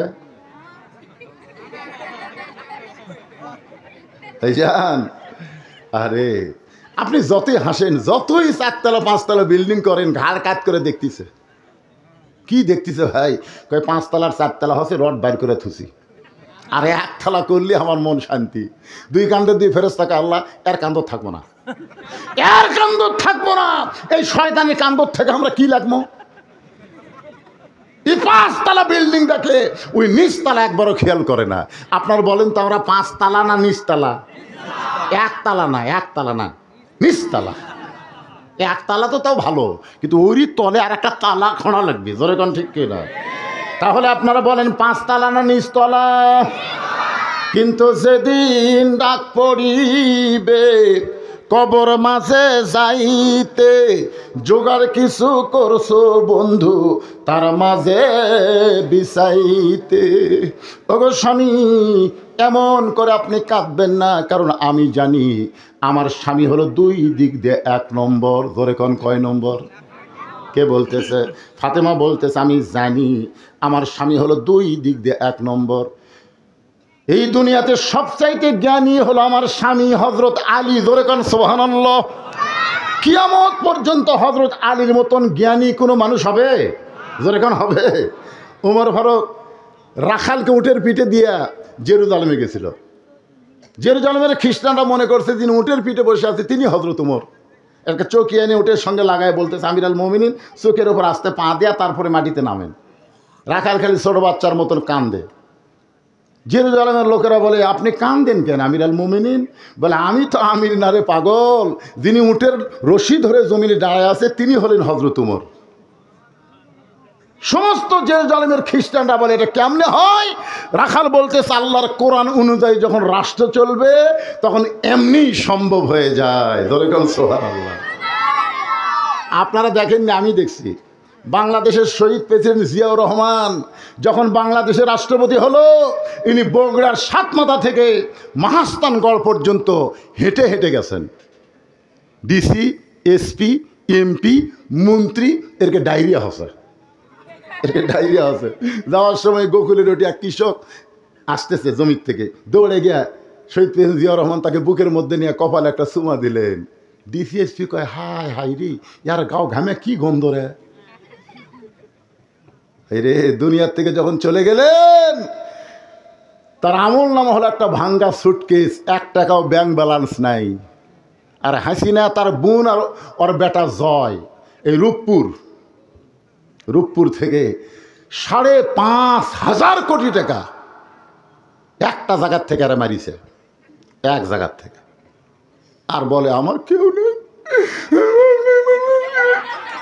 তোর এত কেউ নেই, তুই এত মানলি কেন? গোটা বাংলাদেশকে তলাবিহীন ঝুড়ি বানাচ্ছে। জোরে কোন কথা ঠিক কথা বলেন। মিশে মায় বন্দি থাইকা করলাম কত খেলা, পশ্চিমে তাকায়া দেখো তোমার জীবনের ডুইবা গেছে বেলা। ওগো স্বামী, আমি জানি দুনিয়াতে সবথেকে 1 নম্বর আপনি জ্ঞানী। সমস্ত জেরুজালেমরা বলতেছে তাহলে আর আমরা খ্রিস্টান থাকবো না, আমাদের পড়ায়া দেন লা ইলাহা ইল্লাল্লাহু মুহাম্মাদুর রাসূলুল্লাহ। সব খ্রিস্টান মুসলমান হয়ে গেছে। সুবহানাল্লাহ। আপনারা বলেন তো এখানে কোনো যুদ্ধ করা লাগছে? কোনো যুদ্ধ করা লাগছে? কিন্তু সবার ভিতরে একজন ছিল বেঁকা। বেঁকা বোঝেন না? এটা এইরকম সোজা হয় না, সবসময় বেঁকা থাকে। আপনাদের মধ্যে এরকম বেঁকা আছে, আমি যতই নামাজের ওয়াজ করি ওই নামাজ পড়বি না। কথা বলেন, এরকম ব্যাকা আছে না? কথা কন না। হ্যাঁ, ওই ব্যাকা মারছে দৌড়। খ্রিস্টান পাদ্রির কাছে গিয়ে বলতেছে, হুজুর ঘরের মধ্যে জিকির মারতেছেন, মদিনার থেকে উমর এসে সব মুসলমান বানাছে। পাদ্রি কয়, কে রে, আমার দলের খ্রিস্টান সব যদি মুসলমান হয় তাহলে আমাকে হাদিয়া নজরানা দিবি কে? এক দৌড় এসে বলে, উমর আমিও মুসলমান হবার চাই। ওমর ফারুক বললেন, আপনি একজন খ্রিস্টানদের আলেম, তাহলে আপনি কলমা পড়েন। পাদ্রি বলতেছে, এমনি এমনি। ওমর ফারুক বলে, কি লাগবে? বলে, আমার 4টা প্রশ্নের উত্তর দিলে আমি মুসলমান হব। 1 নম্বর প্রশ্ন হলো, পৃথিবীর এমন কোন জায়গা সূর্যের আলো কিয়ামত পর্যন্ত পড়বে না? একবার পড়ছে কিন্তু কিয়ামত পর্যন্ত পড়বে না, ওই জায়গার নাম বলা লাগবে। আমার 2 নম্বর প্রশ্ন হলো, পৃথিবীর এমন কোন কবর, কবরটাও জীবিত লাশটাও জীবিত, ওই কবর এবং লাশের নাম বলতে হবে। আমার 3 নম্বর প্রশ্ন হলো, পৃথিবীর এমন কোন 2 ভাই একসঙ্গে জন্মগ্রহণ করছে, আবার একই দিনে 2 ভাইকে হত্যা করা হয়েছে, এক ভাই এক ভাইয়ের সাথে 100 বছরের বড়, এই 2 ভাইয়ের নাম বলতে হবে। ওমর, আমার 3 নম্বর প্রশ্ন হলো, 4 নম্বর প্রশ্ন হলো, পৃথিবীর এমন কোন কারাগার কয়েকদিন নিঃশ্বাস নিবার পারে না এরপরও জীবিত থাকে? ওমর ফারুক বলে, পাদ্রি ভাই এমন প্রশ্নই আমি জীবনে শুনি নাই। তাহলে উত্তর দিব কোত্থেকে? পাদ্রি বলতেছে, আমি তাহলে ইসলাম কবুল করলাম না। ওমর ফারুক জেরুজালেম থেকে যখন মদিনায় হয়তো আলীর সঙ্গে ওমরের দেখা হয়, আলী বলতেছে, আমির আল মুমিনিন, আপনি জেরুজালেমে গেলেন, খবর কি? বলে, সব খ্রিস্টান মুসলমান হয়েছে। সব খ্রিস্টান যদি মুসলমান হয় তাহলে আনন্দ করেন, মনে কষ্ট কেন? ওমর ফারুক বলে, আলী, খ্রিস্টানের পাদ্রি আমাকে 4টা প্রশ্ন করছে, উত্তর দিবার পারলে মুসলমান হইতো, কিন্তু আমি উত্তর দিবার পারি নাই। আলী বলতেছেন, কি প্রশ্ন? বলে, 1 নম্বর প্রশ্ন হলো, পৃথিবীর এমন কোন জায়গা সূর্যের আলো একবার পড়েছে কিয়ামত পর্যন্ত পড়বে না? আলী বলতেছে, মুসা আলাইহিস সালাম যখন সাগর পাড়ি দিছিল, ওই সময় আল্লাহ সাগরকে রাস্তা করে দিলে সাগরের তলদেশে সূর্যের আলো পৌঁছে গেল। কিন্তু যখন ফেরাউন সাগর পাড়ি দিবার চাইল, ওই সাগর পূর্বের মতো একত্র হয়ে গেল। ওই যে সূর্যের আলো একবার পড়েছে, মুসা নবী যখন পার হয় ওই জায়গায় কিয়ামত পর্যন্ত আর সূর্যের আলো পড়বে না। ওমর ফারুক বলে, আলী ভাই, এইটা তো আমি খেয়াল করিনি। 2 নম্বর প্রশ্ন করলো, পৃথিবীর কোন কবর জীবিত, লাশটাও জীবিত? আলী বলতেছে, কবর হলো মাছ আর লাশ হলো ইউনূস আলাইহিস সালাম। প্রশ্ন করাও সারা। উমর কয়, কে রে? 3 নম্বর প্রশ্ন হলো, পৃথিবীর এমন কোন 2 ভাই একই সঙ্গে জন্মেছে, বহু বছর পর একই সঙ্গে মারা গেল, এক ভাই এক ভাইয়ের সাথে 100 বছরের বড়? আলী বলতেছে, ওজাইর আর আজিজ আলাইহিস সালাম। ওজাইরকে আল্লাহ ঘুমের মধ্যে 100 বছর রাখছিল, আবার 70টা 2 ভাইকে একসঙ্গে হত্যা করলো। ওজাইর সাথে আজিজ 100 বছরের বড় ছিল। 4 নম্বর প্রশ্ন হলো, এমন কোন কারাগার কয়দিন নিঃশ্বাস নেবার পারে না, জীবিত থাকে? আলী বলতেছে, মায়ের পেটে সন্তান নিঃশ্বাস নেবার পারে না, এরপরও আল্লাহ জীবিত রাখে। ওমর ফারুক বলে, আলী, তুমি না হলে আমরা এলেম পাতাম না। আনা মাদিনাতুল ইলমে ওয়া আলিউ বাবুহা। জোরে কোন সুবহানাল্লাহ। ফাতেমা বলতেছে, আমি জানি আপনি 1 নম্বর জ্ঞানী, মরার খবর শুনলে আপনি কাত হয়ে পড়বেন কেন? জ্ঞানী মানুষ তো মৃত্যুকে শুনে কাত হয়ে পড়ে না, কারণ জ্ঞানী মানে জানে আসলে যাওয়া লাগবে। জোরে কোন কথা ঠিক কি না? আর আমি এটাও জানি, পৃথিবীর ভিতরে আপনার চাইতে বড় বীর কিয়ামত পর্যন্ত কেউ দুনিয়াতে আসবে? কথা কন না কেন? হযরত আলী কি ছোট বীর না বড় বীর? আলীর মনে হয় জীবনে পড়েননি। কামুজ দুর্গের দরজা হ্যাঁচকা টান মারছে, যে দরজা খুলতে লাগে 70, আবার লাগাতে লাগে 70 জন, সেই দরজা একলাই হ্যাঁচকা টান দিয়ে বাম হাতে ঢাল বানাছে। সুবহানাল্লাহ। আল্লাহর পক্ষ থেকে বলা হয়েছে, আলী আসাদুল্লাহিল গালিব। আলী হচ্ছে ইসলাম প্রচারের ব্যাপারে আল্লাহর সিংহ। ধরে কোন সুবহানাল্লাহ। তাহলে এত বড় আলেম হইয়া, এত বড় বীর হয়ে আপনি এভাবে পড়লেন কেন? আপনি কি জানেন না এ দুনিয়া থাকার জায়গা না, আসলে যাইতে হবে। ওগো স্বামী, গভীর রাত্রে আমার মৃত্যু হবে, মরার আগে আপনার কাছে 3টা জিনিস আমি চাই, এই 3টা জিনিস মরার পরে আমাকে দেওয়া লাগবে। ধরে কোন কয়টা? আলী বলতেছে, ফাতেমা, দুনিয়ার জীবনে গরিব ছিলাম বলে তুমি আমার কাছে কিছুই চাইলা না, কারণ রাসূল বলেছে, ও ফাতেমা, তোমার সঙ্গে আলীকে বিয়া কিন্তু আমি দেইনি মা। ফাতেমা চমকে বলতেছে, বাবা তাহলে আলীর সঙ্গে আমার বিয়া কে দিল? আল্লাহ রাসূল বলে, ফাতেমা, আমি বাবা হয়ে একটা গরিবের সঙ্গে আমার মেয়েকে কোনোদিন বিয়ে দিবার চাইনি। আলীর বিয়া স্বয়ং আল্লাহ তাআলাই ঘটকালি করেছে। কারণ খাদিজা রাদিয়াল্লাহু তাআলা যখন দুনিয়া থেকে বিদায় নিচ্ছে তখন শুধু কান্দে আর কান্দে। রাসূল বলে, খাদিজা কান্দেন কেন? বলে, হুজুর আমি দুনিয়া থেকে চলে গেলে আপনার কে দেখবে, আপনার দেখাশোনা করবে কে, এই চিন্তায় কাঁদতেছি। ফাতেমা দৌড়ে এসে বলে, মা কোনো চিন্তা করেন না, আপনি মরে গেলে আমি আমার বাবার দায়িত্ব নিলাম। সঙ্গে সঙ্গে রাসূল ফাতেমার কপালে চুমা দিল, মা সত্যিই তুই আমার দায়িত্ব নিলি? আল্লাহ গায়ে হবে, ফাতেমা আপনার দায়িত্ব নিলে খুশি হবেন, কিন্তু বিয়ে দেবেন না। বিয়ে দিলে স্বামীর বাড়ি চলে যাবি, তার দায়িত্ব কেমনে নিবি? নবী কয়, আসলেই তো তাই রে, বিয়ে দিলেই তো চলে যাবি রে। আমাকে আল্লাহ কোনো ছেলে দেয়নি, 3টা মেয়ে দিছে। বিয়ে দিলে আমার কাছে থাকবি? আমি মেয়েদের জন্য আমার বাড়ির থেকে 200 হাত দূরে একটা 3তলা বিল্ডিং করে দিলাম, যে মা আমার কাছে থাকতে তোমাকে শরম লাগে, ওই জায়গায় থাকো। আর আর ওখানেও থাকেনি, না সবসময় বাপকে দেখা যায়, দরকার নেই, শহরত যাই। আমি চিন্তা করতেছি যে আমার কোন মেয়ে আমার কাছে থাকবি রে। ছেলে হলে তাও যাই হোক, খারাপ হলেও তো বউলে থাকলো নি, যখন ঠিক কিনা। কিন্তু বিয়ে হওয়ার পরে প্রত্যেকটা জামাই কয়, না না না না না না, শ্বশুরের কাছে থাকা যাবি না। এখন চিন্তা করেন, আল্লাহ নবী চিন্তায় পড়ে গেলেন।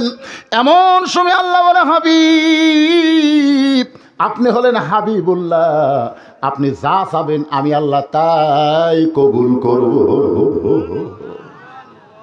আল্লাহ নিজেই ঘটকালি করে আলীর সঙ্গে ফাতেমার বিয়ে হলো। আলী বলতেছেন, ও ফাতেমা, দুনিয়ার জীবনে গরিব ছিলাম বলে তুমি কিছুই চাইলা না, মরার সময় কি চাইবা? ফাতেমা বলে, 1 নম্বর চাওয়া হলো রাতের অন্ধকারেই আমাকে দাফন করা লাগবে। রাতের বেলা মৃত্যুবরণ করব, আর দিনের বেলা যদি আমার কবর দেন আমার পর্দার খেলাফ হয়ে যাবে। মায়েরা শোনেন, দিনের বেলা কবর দিলে পর্দার খেলাফ হবে, দুনিয়ার মানুষ জানতে পারবে ফাতেমার কবর যদি এত বড় হয়, তাহলে ফাতেমা এতটুকু লম্বা ছিল। ওগো স্বামী, আমার 2 নম্বর চাওয়া হলো আমার কোনো জানাজার ব্যবস্থা করবেন না। আমার লাশ সামনে নিয়ে অনেকগুলো পুরুষ মানুষ দাঁড়াবে, আপনি কোনো জানাজার ব্যবস্থা করবেন না। আলী বলে, ফাতেমা, লক্ষ মানুষ তোমার জন্য দোয়া করবে, তুমি কি চাও না যে তোমার মৃত্যুর উপরে দোয়া করুক? ফাতেমা বলতেছে, লক্ষ মানুষ যদি বলে ফাতেমা ভালো, আর আপনি যদি বলেন ভালো না, ওই লক্ষ মানুষের দোয়া দেওয়া ফাতেমার কোনো লাভ হবে না। আর দুনিয়ার তামাম মানুষ যদি বলে ফাতেমা খারাপ, আর আপনি যদি বলেন আমার বউ ফাতেমা ভালো, ওই স্বামীর সার্টিফিকেটে আল্লাহ ফাতেমার জন্যে 8টা জান্নাতের দরজা খুলে দিল। এখন বলেন, বউ ভালো হওয়া লাগবে কার কাছে? আমার মেহেরলি ভাই ওয়াজ করলো, হুন্না লিবাসুল্লাকুম ওয়া আনতুম লিবাসুল্লাহুন্না। স্বামী হলো বিবির পোশাক, বিবি হলো স্বামীর পোশাক। এই পোশাকের তিনি 2 নম্বর গুণ বলেছেন। 1 নম্বর গুণ হলো পোশাক পরলে মানুষের সম্মান বাড়ে। ধরে কোন কথা ঠিক কি না? কোন পোশাক? খালি বলছে পোশাক পরলে মানুষের সৌন্দর্য বৃদ্ধি পায়। আপনার বলেন তো এটা কোন পোশাক? যে পোশাক পরে খাড়া হয়ে পেশাব করা লাগে? কথা কন না কেন? কতগুলো যুবক ছেলে এমন টাইট ফুল প্যান্ট পরছে, পেশাব লাগলে আর বসে, জোরে কোন বসে, খাড়া হয়ে মেরে দেয়। আপনার বলেন তো খাড়া হয়ে পেশাব করলে ক্ষতি কি? 1 নম্বর ক্ষতি হলো পেশাব ক্লিয়ার হয় না। যখন ওই মনে করছে পেশাব ক্লিয়ার হয়ে গেছে, এই মনে করে যে যন্ত্র ভিতরে ঢুকে সেল লাগালো, তখন যন্ত্র থেকে কমপক্ষে 22 ফোঁটা, জোরে কোন কয় ফোঁটা, 22 ফোঁটা পেশাব কোন জায়গাত পেলো? কথা কন না কেন? কোন জায়গাত পেলো? ওর হয়তো বাহির থেকে ভিজা দেখা যাচ্ছে না, কারণ ওর ভিতরে আর একটা প্যান আছে, নাম হলো আন্ডার প্যান। জোরে কোন কি প্যান? গোটা আন্ডার প্যান ভিজে গেছে। ওই যন্ত্রের উষুমে একসময় পেশাব শুকে গেছে। পেশাব শুকালে কিন্তু পেশাবের জীবাণু মরে না ভাই, জান, যত শুকাবে তত জীবাণু বাড়বে। ওই জীবাণু, ওই যে একটা ছিদ্র আছে, ওই ছিদ্র যা ভিতরে যায়, ভিতরে ঢুকে ঢুকে ভিতরে যে গোড়ার কাছে যে রগগুলো আছে, এই রগগুলাই ওই জন্তু জীবাণু ধরে এক সময় রগ কাটে দেয়, বাইলে মাছের মতন পড়ে থাকে, আগা মোটা গোড়া চিকন হয়ে যায়। ইন্ডিয়ান হারবাল খেয়েও কোনো কাম হবি না। ধরে কোন কথা বলে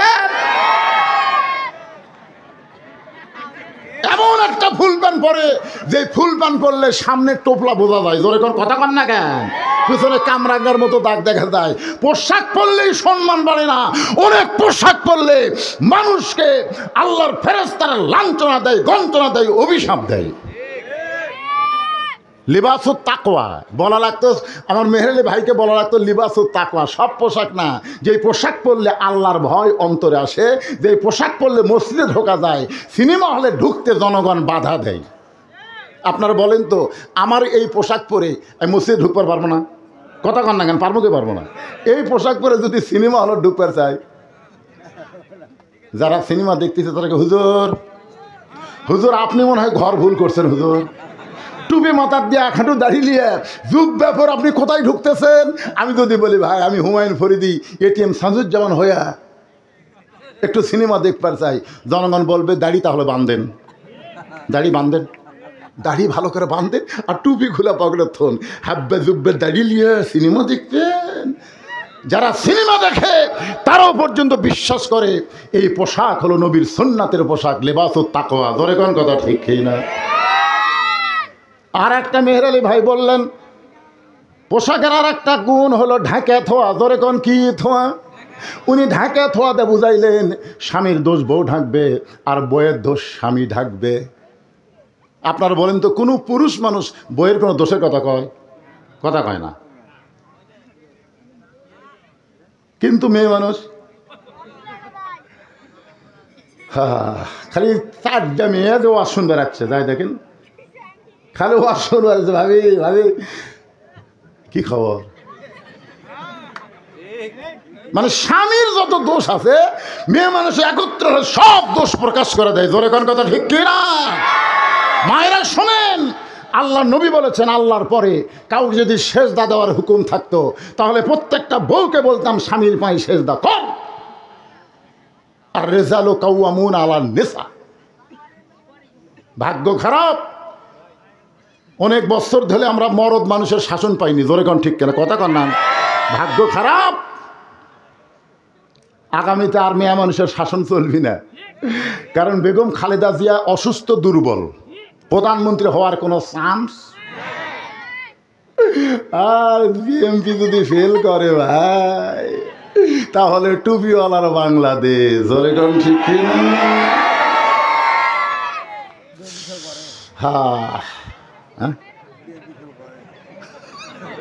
ই মনে করতেছে বিএনপি বান উপর তাই লেগে আচ্ছা পাগলা, যে হারে কাম শুরু করছে, খালি 2-4 বছর ডক্টর ইউনূস খালি ক্ষমতা ধরে থুক, সব প্রকাশ পাবি। ধরে কোন কথা ঠিক কিনা? আমাদের কাহালুতে 6 আগস্ট আওয়ামী লীগের কোনো অফিস নাই, আওয়ামী লীগের কোনো দোকান নাই, আওয়ামী লীগের কোনো বাড়ি নাই, সব পুড়ে সারখার করে লুটতারাজ করছে। জনগণ বলতেছে এগুলো কে করছে ভাই? কই বিএনপিরাই করছে। একটা জামাত পাসু যদি আল্লাহ চায় সব দেখা শেষ, আগামীতে দেখবো আমরা আল্লাহর কোরআনে। আপনারা কথা না করলে আমি কব না। কি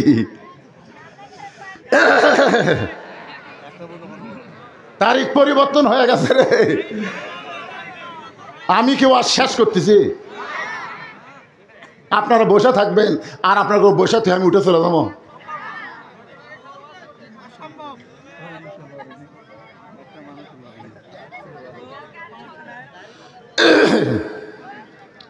না না, যদি আল্লাহ দেয় কি খারাপ করছেন? কারণ আমরা লাঙ্গল দিয়ে হাল চাষ করছি। জোরে কোন কথা ঠিক কিনা? হাল চাষ করে ধান লাগাছি ভাই, নৌকাত করে ধান নদীর ওই পারে নিয়ে গেছি, কিন্তু এখন দাঁড়িয়ে পড়লা দিয়ে মাপা লাগবি রে, তারপরে মাপবেন কি দিয়ে রে বাপা? যদি আল্লাহ সুযোগ দেয়, জোরে কোন ঠিক কিনা? যদি বিএনপিও হয় আমাদের কোনো অসুবিধা নাই, কারণ বিএনপির আমলে আমরা দেখেছি আল্লাহর কোরআনের মাহফিল করতে কোনো অনুমতি লাগে নাই। সর্বপ্রথম বিসমিল্লাহির রহমানির রহিম যিনি যোগ করছেন তিনি কে? সর্বময় ক্ষমতার মালিক কে? আল্লাহ। শহীদ প্রেসিডেন্ট জিয়া রহমানের অবদান, অসুবিধা নেই। আমরা জামাত বিএনপি ভাই ভাই, জোরে কোন কথা ঠিক কিনা? মাঝে মধ্যে একটু লাত্তি দিবার চাই, অসুবিধা নেই। আসেন যেই কথা বলতেছিলাম, যেই কথা আপনাদের সামনে উপস্থাপন করতে যে একটু মনোযোগ দিয়ে শোনেন। আমার 3 নম্বর চা হলো, ফাতেমা বলতেছে আমার 3 নম্বর চা হলো আমার লাশটা খাটনিতে তুলবেন না, কারণ 4 জন ব্যক্তি খাটনি কান্দে নিবে এমন 4 জন মানুষ আমার দুনিয়াতে নাই। ওই পিছনে ওটা পাশা শুরু হলো কেন? না আপনারা যদি ওটা পাশা করেন আমি মনোজাত করবো। কিসের চালায় দেন, উঠবে কেন রে? এই যারা উঠে গেছে ওই ফাঁকা জায়গাটা আপনাকে পুরো করে বসেন তো, যান পুরো করে বসেন।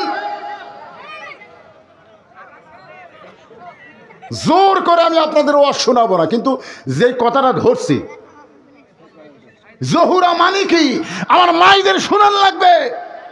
মেয়ে মানুষ হুড়াহুড়ি করে এক পাড়াত করে আর এক পাড়াত থেকে শোনা যায়, জোরে করে কথা ঠিক কিনা? সব কটা মেয়ে মানুষ স্বামী গেছে মালয়েশিয়া, বউ থুয়া, বউ একটা ভিডিও মোবাইল নিয়ে কি করতে ভাই, হায় হায় ওয়াজ করা লাগবে না? পর কি আছে হারে বাড়তিছে, ও ভাই গেছে মালয়েশিয়া, এখন দেওরা হচ্ছে ভাবি মনে হয় আপনার বিয়ে হয়নি ভাবি, সে ওয়াজ শোনা লাগবে না? জহুরা মানে আজকে ক্লিয়ার করে আপনাদের সামনে দিব। আমার মায়েরা বসে আছেন, মনোযোগ দিয়ে শোনেন। একটা মেয়ে মানুষ নড়াচড়া করতেছে না, আর মরদ মানুষ উঠবেন কেন? আমি হিসাব করে দেখলাম 4 জন মানুষ আমার খাটনি কান্দে নিবে এমন 4 জন মানুষ আমার দুনিয়াতে নাই। ফাতিমা বলতেছে মেয়ে মানুষ মারা গেলে যেমন তেমন মানুষ তার খাটনি কান্দে নিবার পারবে না। আপনার বলেন তো, শালি যদি মারা যায় দুলাভাই কি তার খাটনি কান্দে নিবার পারবে? ভাবি যদি মারা যায় তাহলে দেওরা কি ভাবির খাটনি কান্দে নিবার পারবে? আপনার বলেন তো, মেয়ে মানুষ মারা গেলে তাকে কবরের মধ্যে কারা নামাবে? পাইকের হারে সব পুরুষ নামাবার পারবে না। যাদের সঙ্গে বিবাহ বসা হারাম তারাই শুধু কবরে মাইয়াত নামাতে পারবে। ধরে কোন ঠিক কিনা? আমার মায়েরা মনোযোগ দিয়ে শোনেন। ওগো স্বামী, আমার কবর যদি আপনি খুঁড়তে পারেন তাহলে শোনেন, জান্নাতুল বাকির পূর্ব কোণায় সবুজ রঙের একটা বাতি জ্বলতেছে। ওই বাতি বরাবর আমার কবর খুঁড়ে ওখানে আমাকে দাফন করবেন। যদি আপনি কবর খুঁড়তে পারেন তো ভালো, যদি না পারেন আপনার একান্ত বন্ধু যদি কেউ থাকে দুনিয়ায়, তার একটু বলবেন সে যেন গোপনে ফাতেমার কবরটা খনন করে দেয়। গভীর রাত্রে হযরত আলী কাঁদতে কাঁদতে যেই মাত্র বের হয়ে গেছে, এমন সময় হাসান হোসেন দৌড়ে এসে মাকে চাইপা ধরে বলতেছে, মা আমাদের 2 ভাইকে বের করে দিয়া আপনি দরজা বন্ধ করে আমার বাবার সঙ্গে কি এমন গোপন কথা বললেন মা? আমার বাবা কাঁদতে কাঁদতে কেন বের হয়ে যায়? ফাতেমা 2টা সন্তানকে নিয়ে চিন্তা করে, এদেরকে যদি না ঘুমায় তাহলে আমার কবর দিতে আর বাধা দিবে। ধরে কোন কথা ঠিক কি না? হাসান হোসেন বলতেছে, মা দরজা বন্ধ করে দিয়া বাবার সঙ্গে গোপন কথা বলার কথা বলে আমাদেরকে বের করে দিলেন। আমরা বাইরেই ছিলাম মা, আমরা মনে করেছিলাম দরজা বন্ধ করে বাবার সঙ্গে আপনার ভালোবাসা প্রকাশ করবেন, কিন্তু কি এমন ভালোবাসলেন মা? বাবা কাঁদতে কাঁদতে কোথায় যায়? আবু যার গিফারের জানলার কাছে বিষাক্ত সাপ যেমন ফসফস করে, হযরত আলী তেমনি কাঁদতেছেন। আবু যার গিফারি বলতেছে, কে কান্দে এমন করে? দরজা খুলে তাকায় দেখে আসাদুল্লাহিল গালিব হযরত আলী কাঁদতেছে। আবু যার গিফারি বলে, আলী ভাই জীবনে বহু যুদ্ধ তোমার সঙ্গে করেছি, কোনো যুদ্ধে তোমাকে পরাজিত হতে আমি দেখি নাই। আলী আজকে তোমার জীবনে এমন কি যুদ্ধ শুরু হলো? এমন করে আমার জানলার পাশে কেন কাঁদতেছো? আবু যার গিফারের দিকে আলী তাকায় বলে, আবু যার জান্নাতুল বাকির পূর্ব কোণায় একটা কবর কর, একটা কবর কর। আবু যার গিফারি বলে, আলী দুনিয়ার মানুষ না বললে কবর কেন করব? আলী বলতেছে, ও আবু যার একজন পর্দানিশী আজকে গভীর রাত্রে মৃত্যুবরণ করবে, গভীর রাত্রে তাকে দাফন করা লাগবে। আবু যার গিফারি বলে, আলী ভাই সেই পর্দানিশীর নাম কি আপনার মুখস্থ নাই?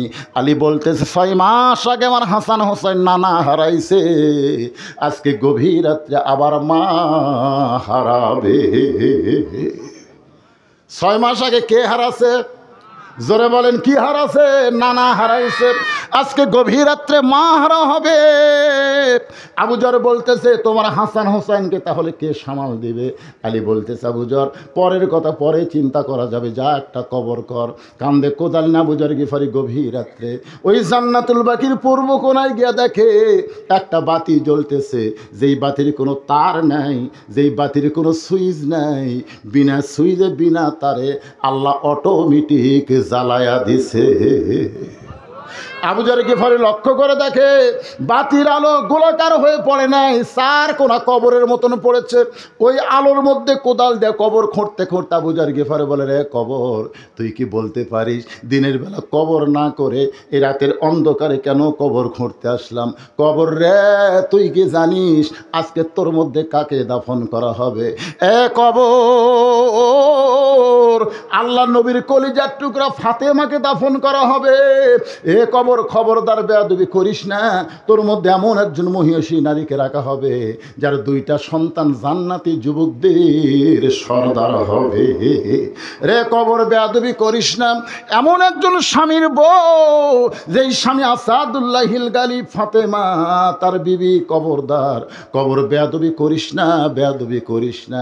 এই বলে যেই মাত্র কোদাল তুলতে চায় এমন সময় কবরের মধ্য থেকে আওয়াজ আসে, আবু যর, কার মেয়ে, কার মা, কার বিবি, এইটা কবর দেখবে না। কবর দেখবে আমল যদি ভালো হয় কবর জান্নাতের টুকরা হয়ে যাবে, আমল যদি খারাপ হয় কবর জাহান্নামের গর্ত হবে। রাসূল মাঝে মাঝে বলতেন, ফাতেমা তুই যেন মনে করিস না মা আমি তোর বাবা আল্লাহর নবী বলে আল্লাহ তোকে জান্নাত দিবে, কখনোই মনে করিস না তুই হাসান হোসেনের মা বলে আল্লাহ তোকে জান্নাত দিবে, আলীর বউ হওয়ার কারণে আল্লাহ তোকে জান্নাত দিবে। ফাতেমা বলে, বাবা তাহলে আল্লাহ আমাকে কেমনে জান্নাত দিবে? রাসূল বলে, ফাতেমা জান্নাতের আমল যদি করতে চাস মা তাহলে জান্নাতের আমল করি তোকে কবরে যেতে হবে।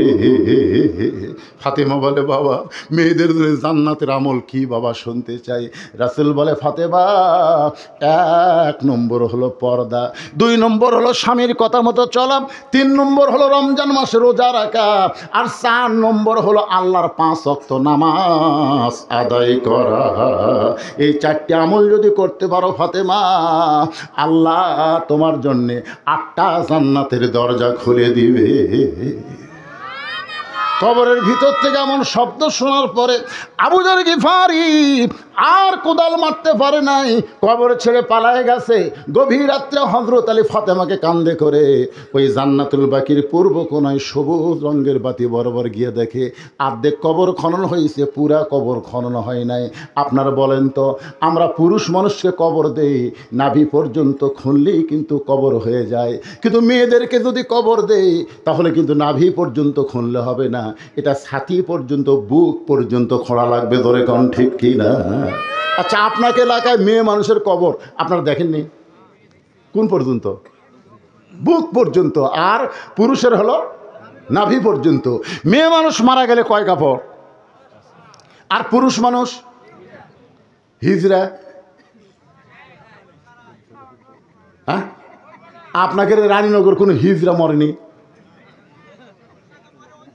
না না, আপনারা আজ পর্যন্ত এখানে যত লোক বসে আছেন একটা হিজরা মরাকে আপনারা দেখেননি? না দেখলে বলবেন দেখিনি, তার মানে হিজরাটা মরতেছে না। আমাদের কাহালুতে এক হিজরা মরছিল, বুঝলেন? তো এখন মরার পরে আমরা বিপদত পড়লো যে মেয়ে মানুষ মরলে 5 কাপড় দেই, পুরুষ মানুষ মরলে 3টে দেই, এক কয়টা দেবো? তা আমার কাছে বললো, হুজুর কি করা যায়? আমি তো চিন্তা করলাম রে, জীবনে হিজরা মরা দেখিনি, আজ কি ফতুয়া দেই? আমি যদি বলি 5 কাপড় তাহলে জনগণ বলবি তো মেয়ে মানুষ না হিজরা। আমি যদি বলি 3 কাপড় তাহলে বলবি তো পুরুষ নাই হিজরা। আমি কইলাম কি দেই তাহলে, 3.5টা দেবো না 4টে দেবো? যদি দেই কিছুক্ষণ পরে এসে জনগণ বলবে হুজুর দলিল দেন। আমি কোরআন হাদিসরা বললাম, আমার যত ওস্তাদ আছে সবাইকে বললাম, হুজুর এই যে হিজরা মূল্য কি বিপদ, কয় কাপড়? তো হুজুরা বলতেছে, বা আমার এলাকাত কোনোদিন হিজরা মরেনি রে, এই বিপদ তো আমরা পড়িনি, তুই যখন পড়ছিস একটা সমাধান দে। হাদিস পড়তে পড়তে পড়তে পড়তে পাওয়া জায়গা ভাই লোকজন আসে কয়, হুজুর কি করবো, লাস্ট তো পৌঁছে যাবি। বাইহাকি শরীফের 122 পৃষ্ঠা, বাইহাকি শরীফের মূল বাইহাকি শরীফের 122 পৃষ্ঠা আল্লাহ রাসূল বলেছেন, হিজরা যদি মেয়েদের মধ্যে বেশি থাকে তাহলে মরে গেলে 5 কাপড়। হিজরা যদি পুরুষ মানুষের সঙ্গে থাকে তাহলে মরে গেলে 3 কাপড়। এ বললাম ভাই কার সাথে বেশি আছিল? এই তো মাজা ঝোঁকাছে হুজুর, কিন্তু পুরুষের সাথেই ছিল। তাহলে তার 3টা দাও। একজন আমাকে বলতেছে হুজুর এই যে হিজরা খেলে আপনি এতক্ষণ বিপদে পড়লেন, এই হিজরা হওয়ার পিছনে কারণ কি? আমি বললাম আমি তো আরও পেঁয়াজ ধরলো রে। না না, মরদ হয় মেয়ে হয়, কিন্তু হিজরা হওয়ার কারণ কি? এটা কি আল্লাহ হিজরা করে দুনিয়াতে পাঠায়, না অন্য কোনো কারণে হিজরা হয়? তখন আমি চিন্তা করলাম ভাই আগে মাটি দেওয়া হোক, তো তারপরে চিন্তা করবো কি পাওয়া যায়। পরে পাওয়া গেল ওই বাইহেকি শরীফের 119 পৃষ্ঠায় আল্লাহ রাসূল বলতেছেন, স্বামী স্ত্রী যদি স্ত্রীর হায়েজ হয়, মাসিক হয়, ওই সময় যদি স্বামী জোর করে স্ত্রীকে সহবাস করে, ওই মাসিক অবস্থায় যদি কোনো সন্তান পেটে আসে, ওই সন্তানই হিজরা হয়ে জন্ম নেয়। বুঝতে পারছেন? পারছেন? বোঝেন নি? আপনার বলেন তো, রেড সিগন্যাল দিলে আর বইয়ের কাছে যাওয়া যাবে? কথা কন না কেন, যাওয়া যাবে? কিন্তু এক শালা থাকে মানুষিয়া, ওই আশাই দেখে বইয়ের রেড সিগন্যাল, ওই 2 বছর পরে চলে রেড সিগন্যাল মানে ওই পাড়ে ফেলে দেয়, বউকে নানি নানা করা জোর করে। ওই অবস্থায় যদি কোনো বাচ্চা পেটে আসে, ওই বাচ্চাটা হিজরা হয়। জোরে কোন কি হয়? দুটা জিনিস পালেন কি মন খারাপ করলে? হ্যাঁ, আমার মায়েরা যারা পর্দার অন্তরে বসে আছেন একটু মনোযোগ দেন। হযরত আলী কবরের দিকে লক্ষ্য করে দেখে সাইয়্যিদাতুন নিসায়ে আহলিল জান্নাহ ফাতেমাতুজ জোহরা, জোরে কান সুবহানাল্লাহ। তার কবর অর্ধেক খনন হয়েছে, পুরা কবর খনন হয় নাই। এখন ফাতেমাকে আস্তে করে জমিনে রাইখা বাদ বাকি কবর নিজে খনন করে ফাতেমাকে দাফন করার পরে আল্লাহকে বলতেছে, আল্লাহ আমার পর্দানিশী বিবি ফাতেমাকে আমি নিজে দাফন করে তোমার কাছে বলতেছি, আল্লাহ ফাতেমাকে তুমি কবুল করে নাও, ফাতেমাকে তুমি কবুল করে নাও। একটু মনোযোগ দিয়ে শুনবেন, ফাতেমাকে কবুল করে নাও। এই দোয়া করার পরে হযরত আলী তাকায় দেখে সামনে কয়েকটা পুরাতন কবর দেখা যায়। এখনই ফাতেমাকে কবর দেওয়া হলো, সেই নতুন কবর আর নাই। হযরত আলী গোটা জান্নাতুল বাকি দৌড়ায় বলে ফাতেমার কবর, ফাতেমার কবর কোথায়? ফাতেমার কবর। কে যেন ডাক দেয়, বলে আলী ফাতেমা পর্দানিশী, আমি আল্লাহ জহুরা ডিগ্রি দিয়া ফাতেমার কবরটাকে কিয়ামত পর্যন্ত পর্দা করে দিয়েছি। মারে ফাতেমা পর্দানিশী, আমি আল্লাহ জহুরা ডিগ্রি দিয়ে। সমস্ত মুরিদরা বলে হুজুর জহুরা ডিগ্রি দিয়ে আল্লাহ ফাতেমার কবরকে পর্দা করলো, কিন্তু জহুরা মানে কি? আসলেই তো তাই। আপনারাও বসে আছেন, জহুরা মানে শোনা লাগবে না? জোহরা শব্দের অর্থ কি? আমার মায়ের আপনাদের জন্য রেখে দিলাম। এ ওয়াজটা আমি আজকে কমপ্লিট করে আপনাদের শোনাবো। যারা আমার সামনে বসে আছেন, আমি আয়াতের কিছু কথা বলি কিন্তু আর সামনে যাওয়ার পারি নাই। আল্লাহ বলতেছেন আত্তাকুল্লাহ, ভয় করতে হবে একমাত্র কাকে? আরো জোরে বলেন কাকে? অন্তর থেকে বলেন। 15.5 বছর আমরা ভয় করছি কাকে? অন্তর থেকে কোন বারে? অন্তর থেকে কোন? আমার বউ পর্যন্ত আমার কান গরম করে দিছে। কুটি ওয়াজ করে যাচ্ছেন আত্রায়, কুটি যাচ্ছেন রানীনগর, কুটি যাচ্ছেন মান্দা, আমার বলতেছে দেখে শোনা ওয়াজ করবেন। আমার বউ, আপনারা বলেন তো, দেখে শোনা ওয়াজ করবেন বলতেছে আমার বউ। কার ভয়ে? আল্লাহর ভয়ে। দেখে শোনা ওয়াজ করেন। কি দেখবো রে? বলে দেখবেন পুলিশের গাড়ি, র্যাবের গাড়ি, তারা হাসিনার কোনো ক্যাডার মঞ্চে আছে কিনা এগুলো আগে দেখবেন। যদি দেখেন এগুলো সব আছে, তেল তেল আওয়াজ করে বাড়ি আসবেন। দেখছেন? আয় আয় আয়, ওরা বক্তারাও পর্যন্ত চারিদিকে দেখে আওয়াজ করা লাগছে রে। উপর দিকে দেখার খেয়ালই হয়নি। জোরে কোন কথা ঠিক কিনা? এখন আপনারা কোন দিকে তাকায় আছেন? চারিদিকে না উপর দিকে? আরো জোরে বলেন কোন দিকে? উপর দিকে তাকায় থাকবেন। আত্তাকুল্লাহ, ভয় করতে হবে আল্লাহর। হাক্ক তুকাতিহি, শুধু ভয় করলে হবে না, নিয়ম মতো ভয় করা লাগবে। বুড়ি হসে, বুড়ি এখন বোরকা পরে ঘরে। কে দাদি বোরকা পরছেন কেন? কয় মরা লাগবি ভাই, মরা লাগবি ভাই। আপনার বলেন তো, বোরকা কি বুড়ির জন্যে না সব সময়ের জন্যে? কথা কন না কেন? কিন্তু ওই বুড়ির এক নাতনি, উই আর বোরকা পরেনি। আপনারা বলেন রাস্তার যে ছেলেরা মিস কল মারতেছে, এই যে মোবাইল নিয়ে ঘুরতেছে, যতই ওয়াজ করেন ভাইজান, নামাজ যদি না থাকে একটা যুবকও বিশ্বাস করবে না। কেউ না দেখলো আল্লাহ দেখতেছে, কেউ না লিখলো ফেরেশতা লিখতেছে, এটা বিশ্বাস করবে না। ওরা দরজা জানলা বন্ধ করে মনে করি বাপ মা ঘুমাচ্ছে, এখন অশ্লীল ভিডিও দেখি, কে জানবি রে। আপনি যখন অশ্লীল ভিডিও দেখবা যুবক, তখন তোমার কান্দের ফেরেশতা কি করবে? কথা কয় না, লিখবি। আল্লাহ কবি আল্লাহ হোক ছুটি দাও, আল্লাহ এই শালা যে অকাম করতেছে, আল্লাহ আর কি লেখনো। তোমার দুই কান্দে দুই মোহরি লিখিতেছেন ডায়েরি, দলিল দেখে রায় দিবে, টাকা পয়সার নাই কারবার। সবাই বলেন আছেন আমার, এই গানটা গাও, আমি তারপর আলোচনা শেষ করতেছি। আছেন আমার মুক্তার, আছেন আমার ব্যারিস্টার, সেই বিচারের হাইকোর্টেতে তিনি আমায় করবেন পার। আমি পাপী রাসূল জাবিন্দার। আল্লাহু আকবার। এরা মনে করতেছে যে হুজুরের হাতত আমাকে স্লিপ দিল, ও আজকে শেষ, ও আজ শেষ না, আগামীকাল পর্যন্ত বাঁচার কোনো গ্যারান্টি আমার। তো আমি বাকি কথাগুলো বলবো ইনশাল্লাহ, কোনো টেনশন করেন না। তো চেয়ারম্যান সাহেব 20 বস্তা সিমেন্ট দান করেছে, যিনি আজকের মাহফিলের সভাপতি, উনি 20 বস্তা দিছে। প্রধান অতিথি কি দিছে? 20,000 টাকা দিছে। প্রধান অতিথি উনি 20,000 টাকা